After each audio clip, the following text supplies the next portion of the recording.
Yo, what it do? It's your boy IamTeeLee, and I'm back with another fire, crazy video from Chillin' Scares. As you can see by the title, people who recorded their last moments. Hopefully it ain't a bunch of idiotic, you know what I'm saying, unlifing themselves.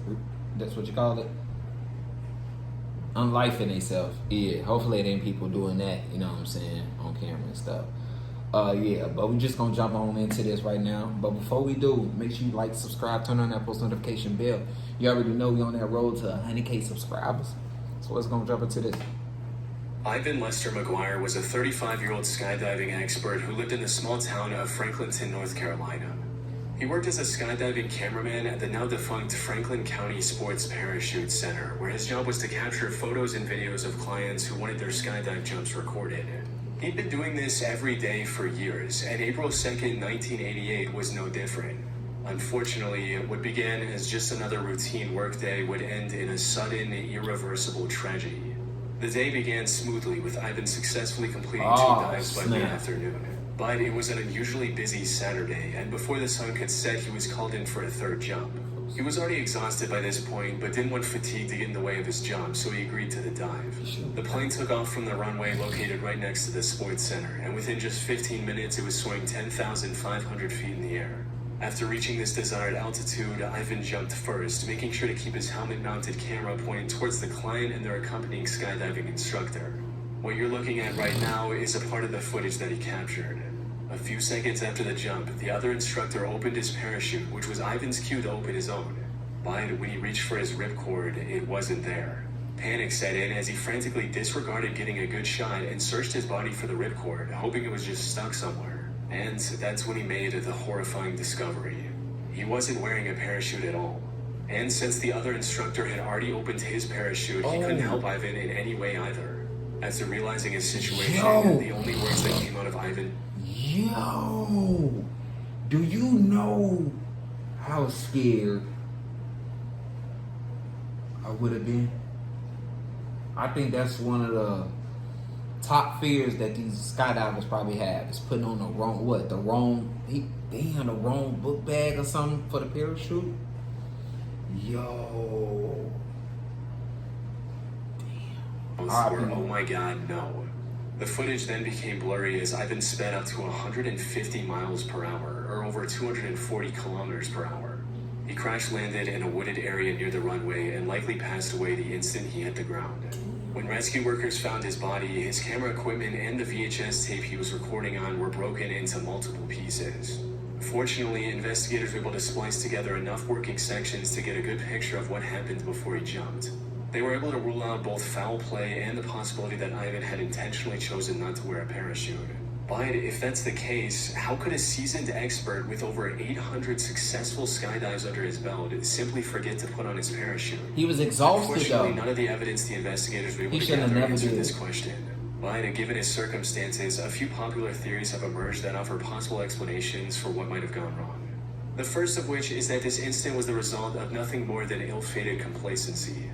As I mentioned earlier, Ivan had already completed 2 jumps that day and was exhausted before getting on the plane for the 3rd time.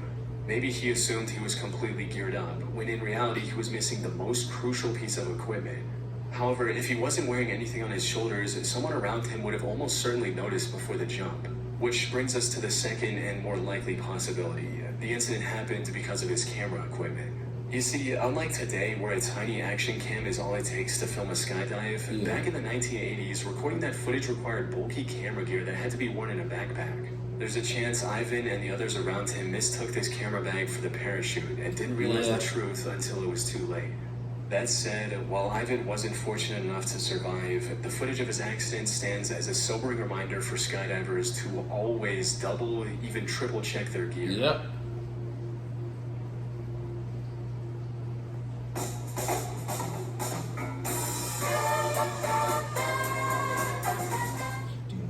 Your time is now, so adventure on your terms. 18 to 30-somethings by G Adventures. On the 15th of January 2023, Yeti Airlines Flight 691 took off from Kathmandu's Tribhuvan International Airport at around 10:30 another a.m. plane. It was a domestic flight headed for the Pokhara International Airport, located roughly 124 miles or 200 kilometers west of the takeoff location. Things started off just as everyone hoped, with the plane taking off, climbing, cruising, and even descending without any issues. And as it was about to land at the Pokhara airport, one of the passengers started live streaming on Facebook from within the cabin. This passenger was a 25-year-old Indian man named Sanu Jaiswal. He was an adventurous young man who loved nothing more than exploring new places with his friends and experiencing their beauty firsthand. This time he had traveled to Nepal as a tourist with 3 of his close friends. And after enjoying Kathmandu to its fullest, the 4 of them were headed to Pokhara to experience paragliding. He was excited for the upcoming adventure and wanted to share this moment with his entire social circle, which is why he started streaming. What none of his viewers knew, however, was that this was going to be the last time they would see Sanu alive. Because just a minute after he started streaming, the situation took a terrifying turn as the camera became disoriented and the laughter turned to screaming.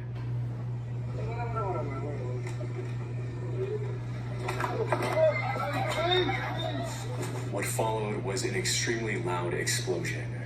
Somehow the phone stayed intact and continued streaming everything to Sanu's friends and family. But all they could see at this point was nothing short of horrific, with the entire camera feed getting covered in raging flames, and worst of all, the screaming suddenly coming to a halt. Something had gone horribly wrong, and it wasn't long before people found out exactly what. Flight 691 had somehow crashed into the riverbank a few hundred meters away from the airport.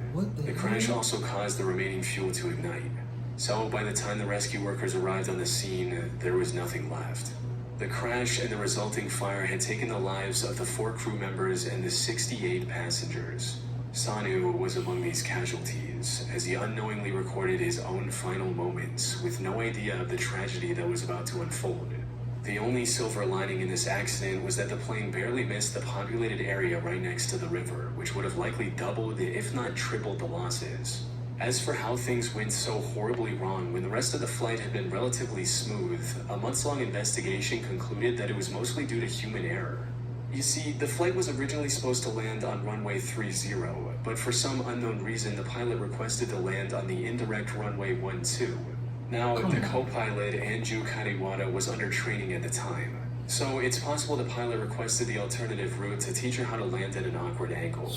Unfortunately, while the plane was turning, she misinterpreted a command and accidentally switched both engine propellers to the feathered position. This resulted in the engine stalling, the plane losing control, turning over and crashing into the riverbank. Quite simply, a single unfortunate mistake cost the lives of dozens of people and uprooted the lives of hundreds of family members. On June 16, 2013, 29-year-old Yevgeny Titov noticed a demolition happening near his work in Lipetsk, Russia. He was on his lunch break and had plenty of time to admire the work being done. So he took out his phone and started recording the demolition. Unfortunately, watching this demolition was about to become the worst decision of his life. Now, I should mention that Yevgeny was being as cautious as he could. He was standing at least twice as...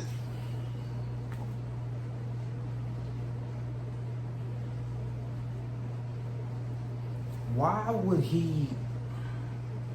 I thought they was talking about the actual person, like behind this one.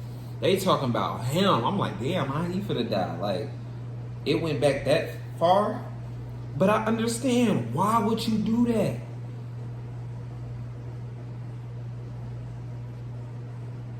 Now I understand how he got unalived.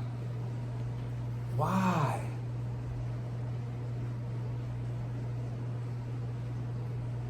What was his thinking cap at? Far from the building being destroyed as the 2 men in front of him. Yevgeny was also standing off to the side, since given the demolition method, the debris looked like it was going to fall towards the excavator. No, it did. That is not what I even got common sense of looking at this. When this fall, it's gonna go like this. It's not for the, like, where? God, common sense ain't so common. You was that geek and you wanted to be... As the excavator pulled the wall beyond its tipping point, it didn't detach cleanly and rotated mid-air, sending massive bricks and other debris hurling toward Yevgeny. And while the men standing nearby were nearly missed, Yevgeny wasn't so lucky. He was thrown to the ground by flying debris, with the impact leaving him critically wounded while others rushed over to help. Paramedics were called and rushed into the hospital. Sadly, it was too late. Yevgeny had suffered multiple complex fractures, damaged organs, and serious brain trauma. He passed away shortly after reaching the hospital, leaving his wife and 3-year-old daughter behind. All because he wanted to watch a building being demolished from what he believed was a safe distance. The company in charge of the demolition was charged with criminal negligence for failing to establish an effective perimeter around the worksite, with the video Yevgeny captured serving as a crucial piece of evidence. However, no legal penalty could rewind time or erase the damage that had already been done. That is crazy, bro. 23-year-old Helen Wendy Nyabuto moved from Kenya to Canada on a 10-year study visa when she was just 20 years old. By 2022, she was close to completing her education while also working as a nurse and a personal support worker in the Toronto area. Things were going well for Helen, but things took a tragic turn in August of 2022 when a single accident wiped out everything she had worked so hard to build. She was hired as a personal support worker by someone living in the small town of Chatsworth, Ontario. She decided to rent a room in the only motel in Chatsworth to accommodate this job and started living there. The place wasn't too shabby, but the thing that caught Helen's eye was the motel's outdoor swimming pool. So on August 8th, she found enough free time to go for a swim while also live streaming her experience on Facebook. She had the pool all to herself, and it was every bit as peaceful and relaxing as she'd hoped. However, just as she was starting to enjoy swimming, disaster struck. About 10 minutes after getting into the pool, she decided to swim toward the deep end. Unfortunately, just seconds after entering the deep end, she lost control and began drowning. She desperately called for help with the little air she had left. Tragically, there was no one to hear her. After struggling in the water for nearly a minute, Helen lost the fight and passed away just outside the range of her phone's camera, which continued streaming everything live on Facebook. Wellness is sacrifice. Bro. And cactus juice. That's giving some Final Destination type vibes. That's giving me Her that. last words stating, "Let me enjoy some water," took on a much darker meaning as her live viewers waited for someone to notice Helen.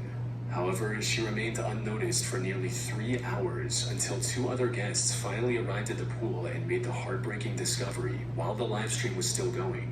But these guests couldn't even believe what they were looking at first. I know that scared them when they done it. I think it's a poodle or something. That looks so realistic. I know. I got in and I was like,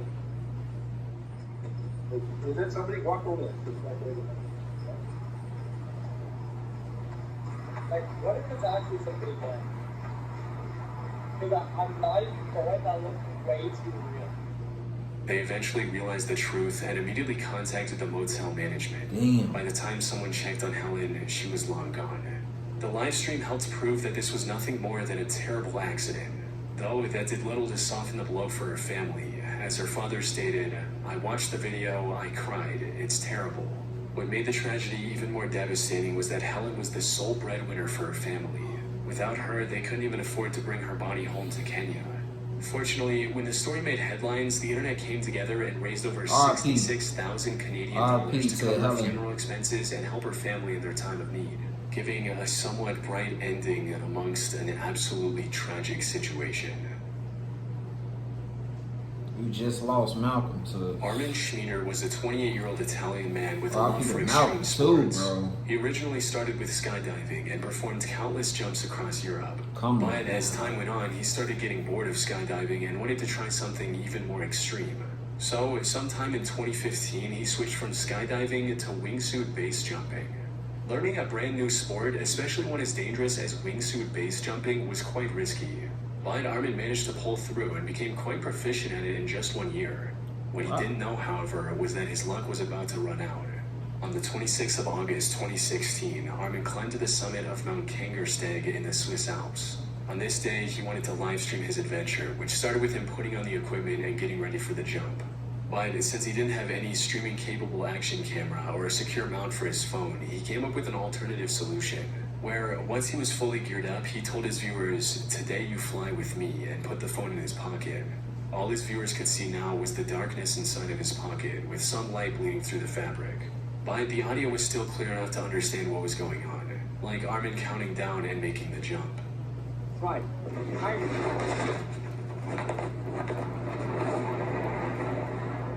Things seemed to be going as expected.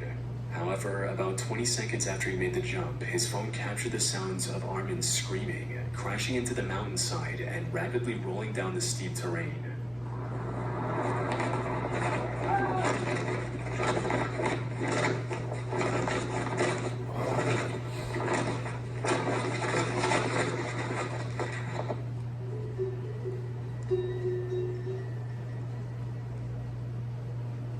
The fall ended with Armin landing in the middle of a cow pasture, now being completely silent. His viewers quickly contacted the authorities, who spent the next few hours looking for him. Unfortunately, by the time they found him, it was already too late. Armin had succumbed to his injuries and passed away. And while the Swiss authorities never released the true cause of his death, whether it was equipment failure or pilot error, at the very least, he died doing what he loved. That's Tevye Pustiu was a 29-year-old pop singer in Romania. He was described as one of Romania's rising music stars and was building a bigger following with each passing year. Unfortunately, before he had the chance to make it big, his career was abruptly cut short on August 15, 2020. He was riding through the city of Ploiești in a car with his wife behind the wheel. And as they were making their way through the city, Tevye decided to live stream his travel from his phone. This stream was just him smoking, listening to music, smiling, and having plain fun.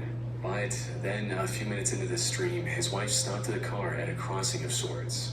She looked both ways before driving forward, only for the stream to suddenly cut off, with Tevye screaming in horror being the last thing viewers witnessed.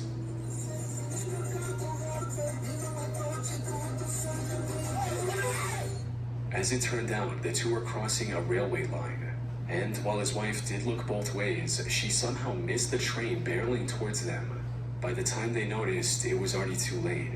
Their car was wrecked completely, resulting in Tevye tragically losing his life. Why would she take that chance? It's like she knew it. She was trying to like, what? What's crazy is that just a month before this crash, Tevye made a Facebook post stating, "One day the wrong train will take you to the right destination." His wife miraculously survived, but sustained several critical injuries. She was rushed to the hospital and put on life support, though I wasn't able to find any reports on what happened to her after that. The now tragic final memory Tevye left to his fans was him simply having fun and Damn, RIP to my boy. Yeah. That was a crazy one. I don't know. That was iffy. That was iffy to me. I don't know, but let me know in the comments what y'all think about that one. Yeah. Which one was the craziest one of y'all? I feel like the first one was the skydiver one when he put on the wrong bag. That was crazy. And the one that we just seen before this. Where I think he ran into the mountains and just started tumbling down. You know what I'm saying? But let me know which one was the most frightening one to you. You know what I'm saying? If y'all like, subscribe, turn on that post notification bell. You already know we're on the road to 100K subscribers. And I'm out.